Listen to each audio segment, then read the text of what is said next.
ഇടുക്കി നെടുങ്കണ്ടം ഇരട്ടക്കൊലപാതകത്തിൽ പ്രതി സജി കുറ്റം സമ്മതിച്ചു. 2 ദിവസം വനമേഖലയിൽ ഒളിവിൽ കഴിഞ്ഞ പ്രതി സ്വയം കീഴടങ്ങുകയായിരുന്നു. കൊലപാതക കാരണം കണ്ടെത്താൻ പ്രതിയെ വിശദമായി ചോദ്യം ചെയ്തു വരികയാണ്. കൊല്ലപ്പെട്ട മേരിക്കുട്ടിയുടെ ഭർത്താവ് മാത്യുവിന്റെ തിരോധാനം പോലീസ് വീണ്ടും അന്വേഷിക്കും. വനമേഖലയിൽ ഒളിവിൽ കഴിഞ്ഞിരുന്ന പ്രതി ഉച്ചയ്ക്ക് 12:30 വീടിന് സമീപം എത്തിയത്. സജിയെ കണ്ട നാട്ടുകാർ ആദ്യം തടഞ്ഞുവെച്ചു. തുടർന്ന് പോലീസിന് കൈമാറുകയായിരുന്നു.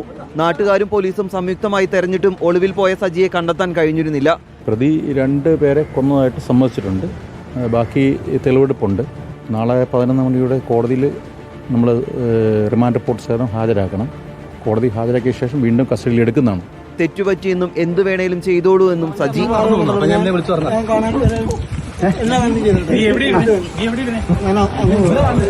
തെരച്ചിൽ നടത്തിയ സ്ഥലങ്ങളിൽ തന്നെ പുള്ളി ഉണ്ടായിരുന്നു.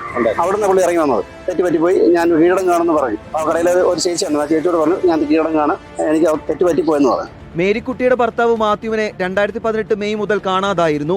പിതാവിനെ കാണാതായതിനു പിന്നിലും സജിയാണെന്ന സഹോദരി സിനി. എന്തെങ്കിലും പിന്നിലുണ്ടോന്ന് അറിയണം. തന്നെ എടുത്തുകൊണ്ട് പോകാൻ പറ്റുമെന്ന് എനിക്ക് പ്രതീക്ഷയില്ലത്. കൂടാതെ പിതാവ് മാത്യുവിന്റെ തിരോധാനത്തിൽ ചോദിക്കണം, അതും അന്വേഷിക്കണം. ഇതിങ്ങനെ 2 ചെയ്തവന് അതെനിക്ക് മനസ്സിലുണ്ട്, ഈസിയാണ്. കട്ടപ്പന ഡിവൈഎസ്പിയുടെ നേതൃത്വത്തിൽ നടത്തിയ ചോദ്യം ചെയ്യലിലാണ് അമ്മയും സഹോദരനെയും കൊന്നു കുഴിച്ചുമൂടിയെന്ന് പ്രതി സമ്മതിച്ചത്. റിപ്പോർട്ടർ, ഇടുക്കി.